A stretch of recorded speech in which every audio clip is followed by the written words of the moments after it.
So I love having houseplants, but I also travel, so when I got back to my place in Austria, I realized my aloe was not looking so great. So since I never repotted anything before, I thought, hey, let's give it a try and see if we can save my plant. I thought initially it just was like having little babies, but the roots were actually looking pretty damaged, so I think it actually had root rot. When I got it, it actually wasn't in the right kind of soil, so that's what we're gonna try to fix in this video. So let's see what we can do. First, I jumped over to Carla, which is a great secondhand store in Vienna. I've actually mentioned it before in my thrifting video, and I picked up there a bunch of plant pots.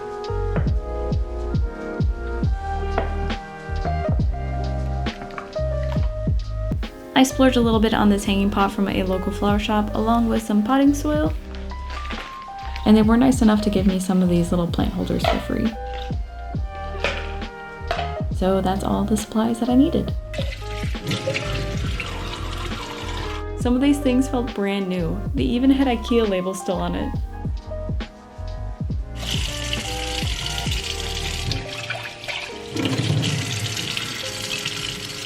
These little pots were my favorite because they have the drainage already built in, so you can avoid using all those plastic containers. I think the next time I'll also try using rocks on the bottom of my pots because it seems like a nicer alternative than the plastic.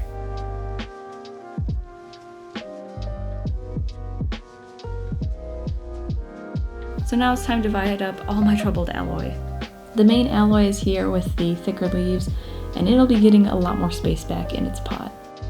Some of these little ones weren't even attached anymore, and I was able to gently wiggle the rest free. I did realize later on I should have just broken apart all of the soil, freeing the plant, but I'm hoping because aloe is a bit easier to take root that they'll be okay in their new homes. But I definitely recommend trying to get as much root as possible when you're taking apart your plants.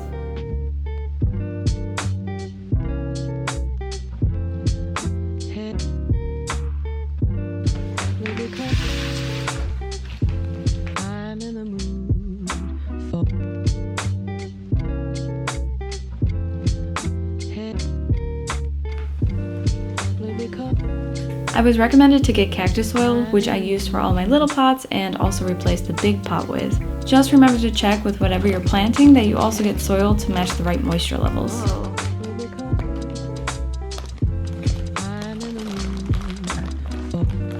This dirt was actually like really dark and kind of felt fluffy and spongy. Like I said, I've never done this before, so it all kind of felt new to me. But I just kind of wanted to pack down the soil at the bottom so that it wouldn't fall out of the drainage hole, and then I kind of just loosely threw some on top of that.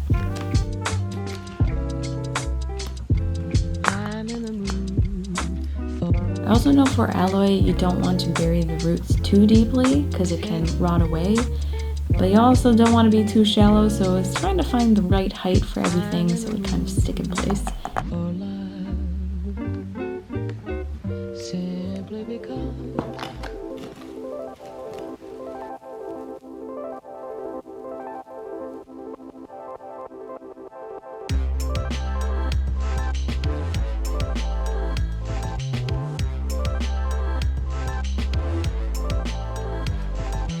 I've been trying to collect plants for the past year so that every room can have plants. Just is nice to add to a desk or side table, and in a small apartment it kind of makes a big difference. I'm definitely not so knowledgeable with plants, but it seems for me that these really thick leafy ones are working really well. Only needs a little water, maybe once or twice a week, and it has survived everything so far. Which is the best kind of plant if you're big on traveling. Reminds me of the Mario plant for some reason. This was our orchids. I feel like this is what happens to most orchids after they lose their flowers. It just becomes a leafy green thing to have around. This is our coffee plant in a coffee mug. And this is our banana tree that doesn't look so great right now. It used to have a lot more leaves, but it did not like being left alone for a full month. But it is starting to grow back, which is a good sign.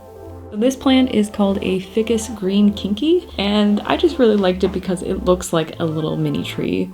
So these are the things that saved us from killing all of our plants when we have traveled. Basically it has a clay tap that you can connect up to a little water cup next to it. And so you just fill up the cap with some water, place it deep into the soil so the whole clay portion is underneath the soil.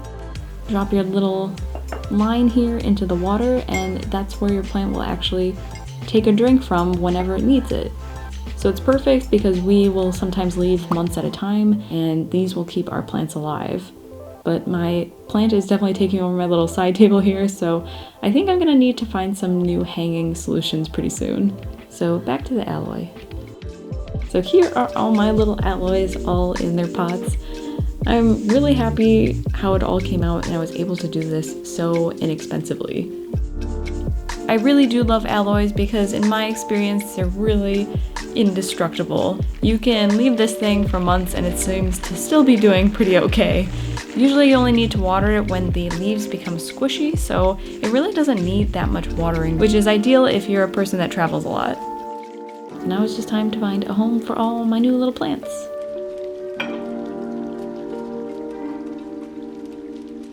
This weird little water spout thing I also found at Carla for €1, and I don't know, it just looks like a weird little penguin and it made me happy.